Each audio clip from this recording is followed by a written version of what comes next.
welcome to the Behind the Song series. I'm going through all my songs back and kind of seeing how I interpret the lyrics now versus how I did then, because it was a long time ago. I'm reflecting on those situations and also seeing if I would do anything different, as well as some of these I didn't get to do behind the lyrics because I wasn't doing that yet. So today's song is my favorite. It's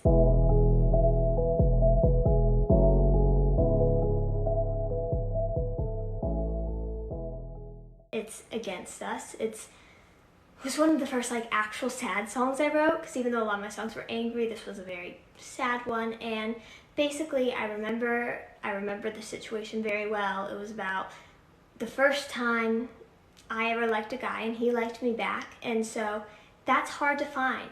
It's hard to find two people that like each other and feel like a good fit and have a connection. Very difficult, but then we both ended up moving away.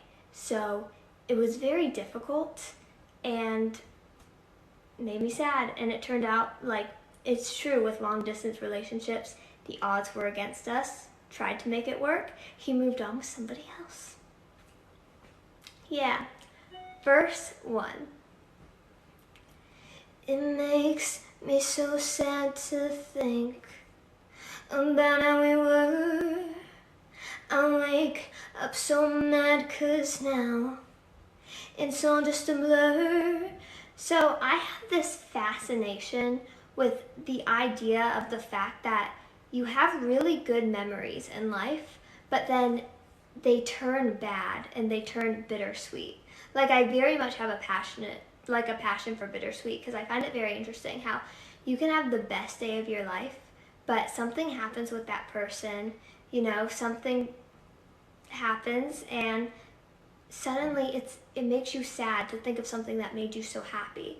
And then I also have a fascination with the idea of time, and the way that when something in the moment, a phase, a season, whatever you want to call it in life, can feel like forever.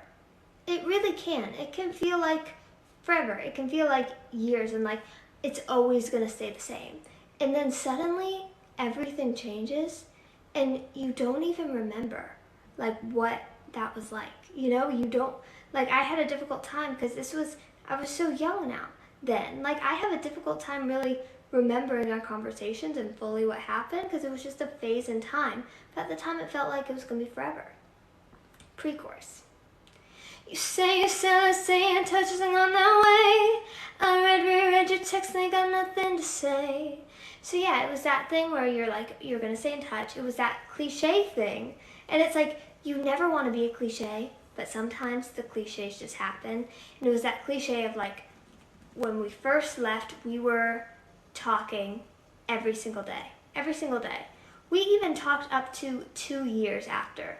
And it was the type of situation where it was actually difficult to move on, because it was we were still talking up to 2 years after that had happened.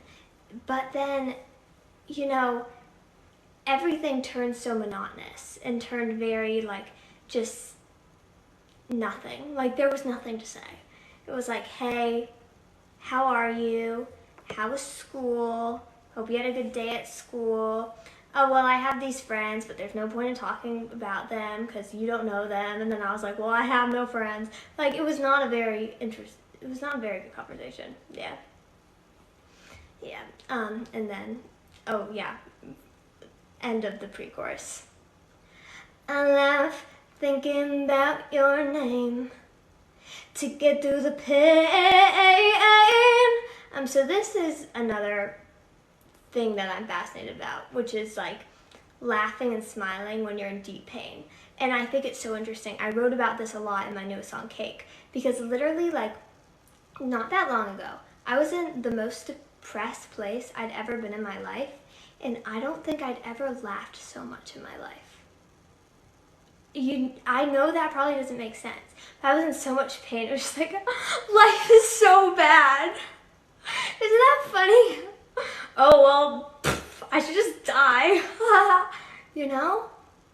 It's a coping mechanism. It doesn't mean you're happy. It doesn't mean you're happy if you're laughing. It's weird. Yeah. Anyways, chorus. I never pictured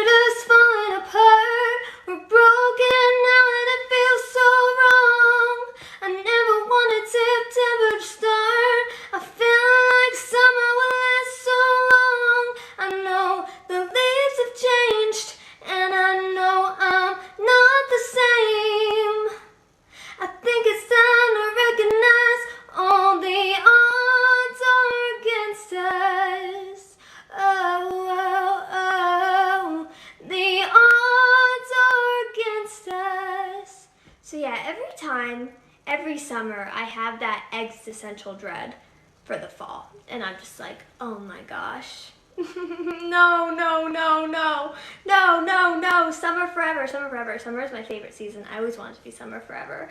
Oh, always. It makes me so sad. And it was just also coming to the point where it was like, we gotta end this. Because you know what?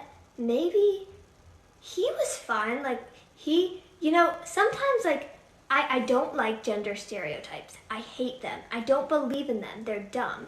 But in some ways, they were a little bit true here, where it was like the guy could kind of just like move on, and it was easy for him. Like, he could like be with other girls. He could tell me about the other girls, where I was kind of like, well, I'm not going to date any guys in my school because maybe we could still get together and I'm in love with him. And maybe like I could travel to see him, or I could go on a trip. Maybe I could convince somebody to go on a trip. Well, like, we have really cool text messages.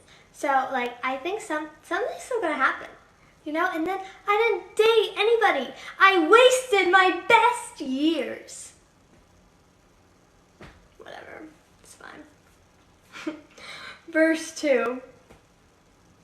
I'm burnt, think it's permanent. The scar is too deep.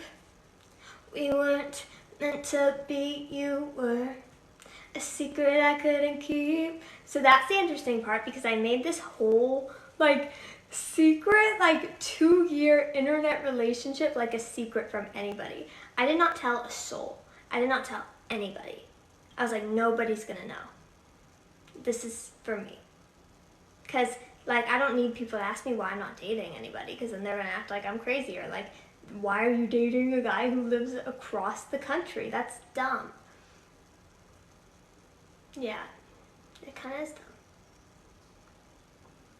Yeah, and then I dread thinking about your name. I thought you would stay. So obviously, like, the staying part, that was kind of unrealistic on my end. I take responsibility for that. But, when you think about the name, it's painful. It's painful.